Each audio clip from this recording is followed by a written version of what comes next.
The lights of Paris were brighter than any city in the world in the 1920s. The Eiffel Tower glowed like a beacon of modernity, and the streets of Montmartre pulsed with jazz music, champagne, and the rhythm of a new era. At the center of this whirlwind of glamour stood a woman wearing nothing but a skirt made of artificial bananas. She was tall, bronze-skinned, and possessed of a smile that could melt the coldest heart. Her name was Josephine Baker. She was the highest-paid entertainer in Europe, a global superstar who commanded stages from Paris to Buenos Aires. The world saw a siren, a dancer, a wild child of the jazz age. They saw a performer who lived for the applause. But behind the glittering sequins and the exotic costumes, behind the comedic routines on stage, beat the heart of a warrior. She was a woman who would risk everything to fight the darkness consuming Europe. When the Nazis marched into Paris, Josephine Baker didn't just sing for her supper. She spied for freedom. She turned her fame into a weapon, her parties into intelligence traps, and her sheet music into a battlefield. This is the incredible story of the entertainer who danced with danger, the woman who used her fame to save the country she loved. Josephine Baker was born Frida Josephine McDonald in 1906 in the slums of East St. Louis, Missouri. Her childhood was a harsh reality of poverty and segregation, a world away from the glitz she would eventually inhabit. She was born in a shack made of dirt and wood, surrounded by the soot and smoke of the industrial Midwest. Her mother was a washerwoman who worked from dawn until late into the night, scrubbing the clothes of white families just to put food on the table. Her father was a vaudeville drummer who abandoned the family shortly after Josephine was born, leaving them to fend for themselves in a brutal world. By the age of 8, Josephine was already working as a live-in maid for white families who often treated her with cruelty, seeing her as nothing more than a servant to be used and discarded. She slept on a mattress stuffed with corn husks, watching the world from the window of the kitchen, dreaming of a life where she was seen, where she was admired, where she was free. But even in the mud and misery of St. Louis, Josephine showed flashes of the spirit that would one day captivate the world. On April 20th, 1917, when the Great Fire of East St. Louis broke out, destroying the downtown area and leaving thousands homeless, Josephine witnessed the destruction of her neighborhood. She saw the resilience of the people as they rebuilt their lives. It was a traumatic event that perhaps instilled in her a sense that life was fragile and had to be seized with both hands. Determined to escape the crushing poverty of the Jim Crow South, she ran away at the age of 13. She joined a traveling vaudeville troupe, dancing in street shows and eventually making her way to New York City. But America was not ready for a black female star of her magnitude. The roles were limited, the prejudice was suffocating, and the glass ceiling was made of iron. In 1925, at the age of 19, she saw an opportunity that would change her destiny. She was offered a spot in a show traveling to Paris, France. She boarded the ship, leaving the segregated South behind, stepping towards the light of the old world. Paris in the 1920s was a magical place, a city that embraced the avant-garde, the exotic, and the new. Josephine Baker arrived and was an instant sensation. She did not conform to the Victorian standards of beauty that dominated European society. She was wild, athletic, and radiated a raw sexual energy that the French had never seen before. She was quickly recruited by the Folies Bergerac, the premier music hall in Paris. It was there that she debuted her iconic routine, the danse sauvage. She danced wearing only a skirt made of 16 bananas, a costume that became legendary. It was shocking, it was hilarious, and it was mesmerizing. She danced with a comic elegance, crossing her eyes, mugging for the audience, and moving with an animalistic grace that left men and women breathless. She became an overnight sensation. She was nicknamed the Black Pearl and the Bronze Venus. She moved to France permanently, became a French citizen, and built a life of opulence. She bought a chateau in the countryside, filled it with exotic pets, cheetahs, chimpanzees, snakes, and lived a life of luxury. She was the toast of the town, the toast of Europe. But beneath the glittering surface of the celebrity, Josephine was a woman of deep intelligence and fierce loyalty.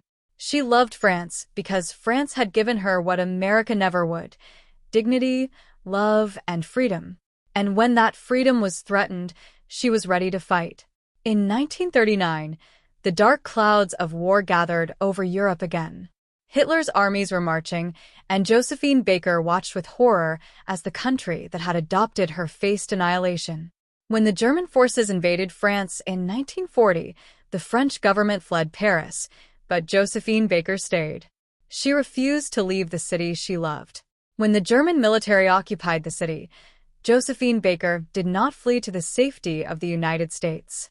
She moved her household to her chateau in the Dordogne region, in the south of France, an area that was under the collaborationist Vichy government, but technically unoccupied by the Nazis for a time. It was there that she was recruited. The French counterintelligence service, and later the Special Operations Executive, SLE, of the British, saw the potential in the world's most famous entertainer. They approached her with a dangerous proposition. They asked her to use her fame, her connections, and her travel privileges to become a spy. She didn't hesitate. She didn't have to think about it. She said yes. For the rest of the war, she would be a soldier in the shadows, using her smile as a mask for her true intent. Josephine Baker's role as a spy was genius because it was so simple. She was a star. She was invited to the best parties. She was friends with the elite. The German and Italian high command in Paris were obsessed with celebrity culture. They loved the glamour. Josephine Baker was the ultimate trophy. When she went to parties in neutral countries like Spain and Portugal, or when she hosted officers at her chateau, she was treated with adoration, not suspicion. The men would drink, boast, and let their guard down around a beautiful, famous dancer. They would talk about troop movements, naval logistics, and strategic plans in front of her, assuming she was a simple entertainer who didn't understand the complexities of war. They could not have been more wrong. Josephine Baker wasn't just listening, she was remembering. Her mind was a steel trap for secrets. She would charm a German general over dinner, making him laugh with her witty jokes, and the whole time she was memorizing the location of German U-boats in the Mediterranean. But gathering the information was only half the battle. She had to get it out. This is where Josephine Baker's ingenuity turned into legend. She developed methods of smuggling intelligence that were so audacious, they seem like fiction. The most famous method involved her sheet music. As a singer and dancer, she always carried her music sheets with her. She would travel across borders with her sheet music in her hands. The Axis soldiers would look at the sheets and see notes for La Vie en Rose or J. Deux Amours. But written between the lines of music were notes written in invisible ink, lemon juice or milk that would appear when heated. She carried military secrets on the very paper she used to perform love songs. It was a perfect cover. No one would question a singer carrying her music. However, the most dramatic method of smuggling was even more personal. Josephine Baker understood that a famous woman is rarely subjected to a strip search, especially by polite male officers. She exploited this to the fullest. She would pin documents, small maps, or photographs of military installations inside her bra and her underwear. She once famously said that her underwear had more freedom than the diplomatic bags of the government. She would walk past border guards, smiling and waving, her hands full of flowers and her clutch, while the secrets of the Allied war effort were taped to her skin. She once smuggled photos of an Italian naval base pinned to her bra. On another occasion, she smuggled a piece of a map taped to her thigh. It was a constant high-stakes game of cat and mouse. The tension must have been suffocating. One slip, one nervous movement, one sharp-eyed German officer noticing a bulge in her costume, and she would have been arrested, tortured, and likely executed. But she was a master of her craft. She played the role of the flighty, somewhat ditzy celebrity so perfectly that no one imagined she was a disciplined agent of the resistance. Her chateau in the south of France became a hub of the resistance. It was a luxurious estate, but it was also a safe house. She sheltered resistance fighters there, feeding them from her own pantry and hiding them in her guest rooms. She used her money to fund the resistance. She never took a cent for her spying. In fact, she poured her own millions into the cause. She used her fame to get visas for Jewish refugees to flee France to the Americas. When her visa requests were blocked by bureaucrats, she used her influence to forge documents or bribe officials. She saw her role as a duty. She famously said, "France made me what I am. I will be grateful forever. The people of Paris have given me everything. I am ready to give them my life." And she nearly did. In 1941, her spying became too dangerous. The Gestapo began to suspect her. They started monitoring her movements. Her villa was raided, but her connections and charm helped her avoid arrest. However, she knew that if she stayed in France, she would eventually be caught, and the intelligence she carried would be useless. She was advised to leave.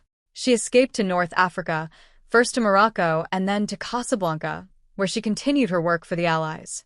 Even in the relative safety of Casablanca, she didn't stop entertaining or spying. She performed for Allied troops stationed there, lifting their morale, while continuing to pick up scraps of information from the Italian and German officers who frequented the city's nightlife. She traveled throughout the region, using her status as a celebrity to gain access to places no journalist or spy could ever go. But the war took a physical toll on her. The stress, the travel, and the malaria she had contracted years earlier eventually caught up with her. She became gravely ill. At one point, she was in a coma near death. It was touch and go. But the body that had conquered the dance floors of Paris refused to quit. She recovered. As soon as she was strong enough, she returned to Europe. She flew with the Red Cross, accompanying American pilots who were flying bombing missions over Germany. She spent the war years essentially on the front lines of the culture war, using her art to boost the spirits of the soldiers and her mind to confuse the enemy. When the war finally ended in 1945, Josephine Baker was there to see the liberation of Paris. She was in uniform. She marched with the resistance fighters down the Champs-Élysées, finally able to walk in the sunlight as a citizen of the free world she had helped create. The story of Josephine Baker does not end with the war. In fact, her post-war life was just as extraordinary as her wartime exploits. Having lived through the horror of racism and fascism, she became deeply committed to the civil rights movement in America. In the 1950s and 60s, she returned to the United States on a tour. She famously refused to perform for segregated audiences. If a venue made Black people sit in the back or use the side door, she refused to go on stage. This was a massive stance to take in the era of Jim Crow. She fought the club owners and promoters, forcing them to desegregate their clubs just to get her to perform. She was a pioneer of the civil rights movement. Walking arm in arm with Martin Luther King Jr., she spoke at the March on Washington in 1963, wearing her French resistance uniform, symbolizing the unity of the fight against fascism abroad and racism at home. She was fighting the same battle she had fought in Paris, just on a different continent. Perhaps the most beautiful part of her story is her family. Josephine Baker was unable to have children of her own, so she created a rainbow tribe. She adopted 12 children from all over the world: Japan, Colombia, Finland, France, Algeria, Israel. She adopted them of different races and religions. She raised them in her chateau in France as a true international family. She wanted to prove that children of different creeds and colors could live together as brothers and sisters. It was a social experiment in a time of division, and it was a tremendous success. Her children grew up with each other, surrounded by love, art, and the eccentricity of their mother's menagerie of pets. She spent her later years performing to support her family, working tirelessly to keep her large household running. She remained a cultural icon, an inspiration for women and Black performers everywhere, proving that longevity comes from talent and heart, not just shock value. In 1975, Josephine Baker gave her final performance at the Bobino in Paris. She was 68 years old. The reviews were ecstatic. The critics said she still had the magic, the charm, and the power to captivate an audience. She had spent her life on stage, and she died not long after, surrounded by the love of her fans and her family. She died in Paris, the city that had made her a star, the city she had saved from the shadows. France mourned her as a national hero. She was given a full Catholic funeral at the Madeleine Church, one of the highest honors in French history. Her body was buried in Monaco, but her heart remained in France, as per her request. For decades, her story as a spy was forgotten, overshadowed by her banana skirt and her eccentricity. But in 2021, France righted a wrong. President Emmanuel Macron approved the reburial of Josephine Baker in the Panthéon. The Panthéon is the mausoleum of French heroes, the final resting place of Voltaire, Rousseau, and Victor Hugo. On November 30th, 2021, her body was exhumed and carried through the streets of Paris in a procession of honor. She became the first Black woman to be interred in the Panthéon. It was a state funeral attended by the president, military bands, and thousands of citizens. They finally honored her not just as the singer who wore bananas, but as the soldier who wore the resistance medal. She had come full circle, from the streets of St. Louis to the highest honor in France. Josephine Baker's life was a symphony of defiance. She defied racism by becoming the biggest star in the world. She defied Nazi Germany by dancing for freedom. She defied American segregation by demanding equality. She was a woman of immense contradictions, a sensual comic and a serious spy, a lover of men, and a fiercely independent woman, an American from St. Louis and a daughter of Paris. She used her beauty as a shield and her art as a weapon. She proved that you can change the world in a ball gown or in a bunker. She showed the world that being an entertainer does not make you frivolous. She risked her life for the freedom of others. She smuggled maps in her underwear, secrets in her music, and hope in her smile. When we look at the glittering photos of her in her banana skirt, let us remember the steely-eyed soldier underneath. She was the spy who danced with danger. She was the Black Pearl. And she was, and remains, a true hero of the world. If you enjoyed this story and want more untold historical legends, make sure to like this video, share it with your friends, and subscribe to the channel for more powerful stories from history. Turn on the notification bell so you never miss our next upload.